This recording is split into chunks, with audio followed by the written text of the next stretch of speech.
¿Por qué un simple desierto está más vigilado que muchas ciudades del mundo? ¿Por qué el espacio aéreo está completamente restringido? ¿Y por qué nadie puede acercarse sin consecuencias? Hoy vas a descubrir la historia del lugar más secreto del planeta. Un sitio que durante décadas fue negado, y que, según muchos, guarda algo que no pertenece a este mundo. Esto es el Área 51, en medio del desierto de Nevada, donde el calor parece doblar el horizonte y el silencio se vuelve casi incómodo. Existe un lugar que no está hecho para ser entendido. Un lugar donde no hay señales claras, pero sí límites invisibles, donde no hay explicaciones, pero sí advertencias, donde no hay presencia visible, pero sí vigilancia constante. Las carreteras que llevan hacia esa zona parecen normales al principio. Asfalto largo, paisaje vacío, nada fuera de lo común. Pero a medida que avanzas, algo cambia. El entorno se vuelve más aislado, las referencias desaparecen, y la sensación de estar entrando en territorio prohibido comienza a crecer.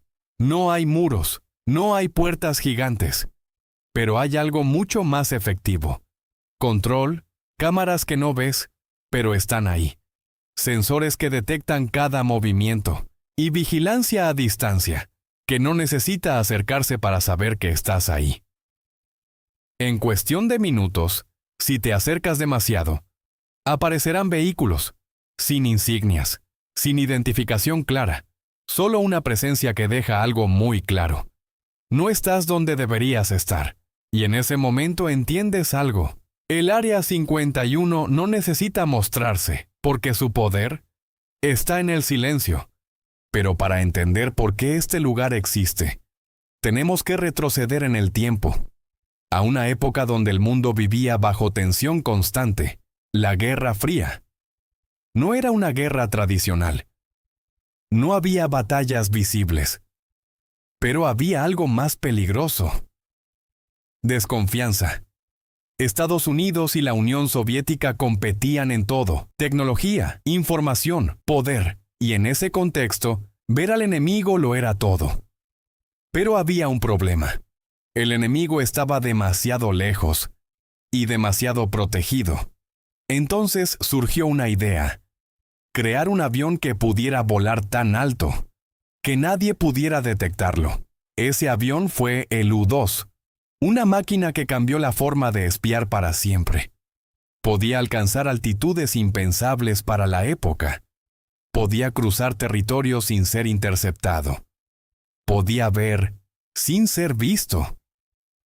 Pero desarrollar algo así no era sencillo. Necesitaban un lugar donde fallar, sin consecuencias, donde experimentar, sin ser observados, donde avanzar, sin dejar rastro. Y así encontraron Groom Lake, un lago seco en medio del desierto, aislado, olvidado, perfecto. Ahí nació el Área 51. Al principio todo tenía sentido. Ingenieros trabajando en silencio, pilotos entrenando en condiciones extremas, tecnología avanzando paso a paso. Pero poco a poco, comenzaron a ocurrir cosas que nadie esperaba. Los pilotos empezaron a reportar fenómenos extraños, luces que aparecían en el cielo sin explicación, objetos que cambiaban de dirección de forma imposible, velocidades que desafiaban todo lo conocido. Al principio se pensó que eran ilusiones, fatiga, errores de percepción, efectos de altura.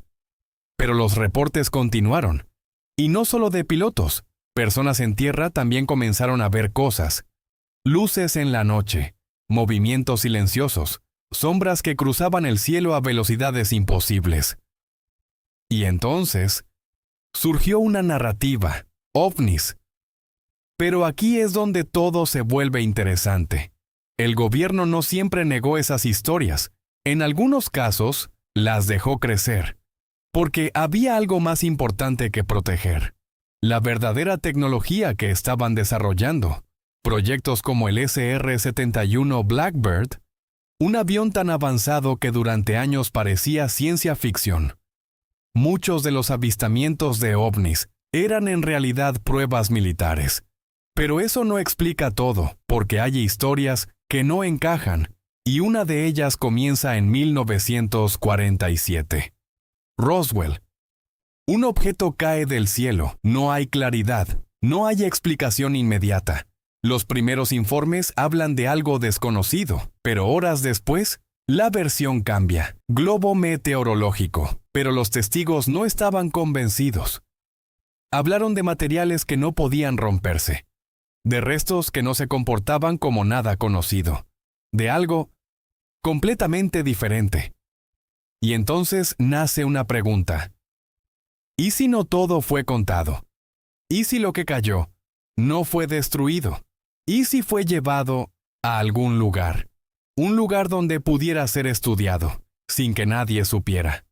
Un lugar como el Área 51. A partir de ese momento, las teorías comenzaron a crecer. Se decía que ahí no solo se desarrollaban aviones, sino que se estudiaban cosas que no eran humanas, tecnología desconocida, materiales imposibles, sistemas de energía avanzados. Y entonces, apareció un nombre que cambiaría todo: Bob Lazar. En los años 80, Lazar hizo una declaración que sacudió al mundo. Dijo que había trabajado dentro del Área 51, pero no en la base principal, en una instalación aún más secreta, S-4. Según él, ahí había naves, no prototipos, no pruebas, naves reales. Dijo que esas naves no utilizaban combustible convencional, que no volaban como los aviones, sino que manipulaban la gravedad, doblaban el espacio-tiempo, reducían distancias, una tecnología que incluso hoy parece imposible. Pero lo más inquietante no fue eso, fue lo que ocurrió después. Su historial académico desapareció, sus registros laborales dejaron de existir. Las instituciones donde afirmó haber estudiado negaron conocerlo. Era como si alguien hubiera decidido borrar su existencia. Y eso generó una duda aún más grande, porque si todo era mentira, ¿por qué tanto esfuerzo en ocultarlo? Con el tiempo, más personas comenzaron a hablar. Algunos de forma anónima, otros indirectamente. Pero todos coincidían en algo: que el Área 51 no es un lugar común. Y aunque en 2013 el gobierno finalmente reconoció su existencia, nunca explicó todo. Solo lo básico, solo lo suficiente. Dijeron que era una base de pruebas, que ahí se desarrollaban aeronaves avanzadas. Pero para muchos, eso no fue suficiente, porque el misterio no desapareció.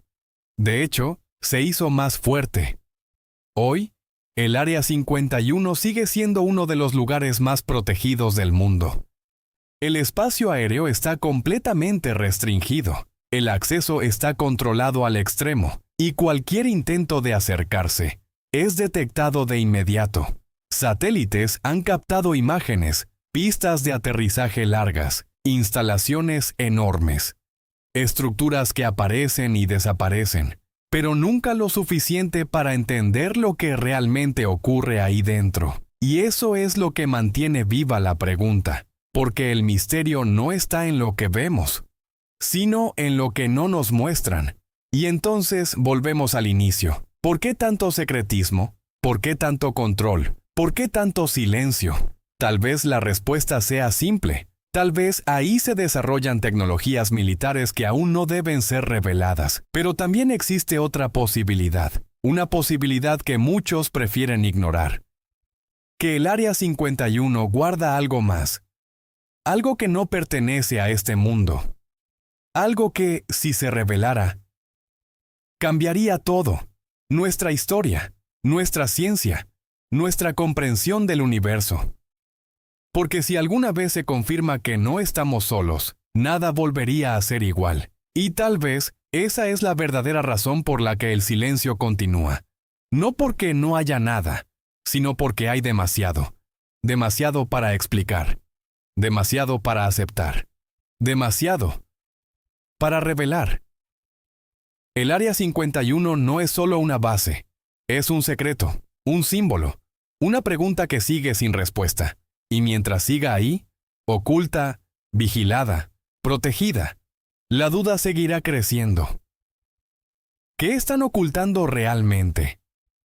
Porque cuando algo se mantiene en secreto durante tanto tiempo, no es porque no importe, es porque es demasiado importante. Y ahora la pregunta es para ti. Si mañana se revelara toda la verdad sobre el Área 51, ¿realmente estarías preparado para conocerla? ¿O preferirías seguir viviendo sin saber?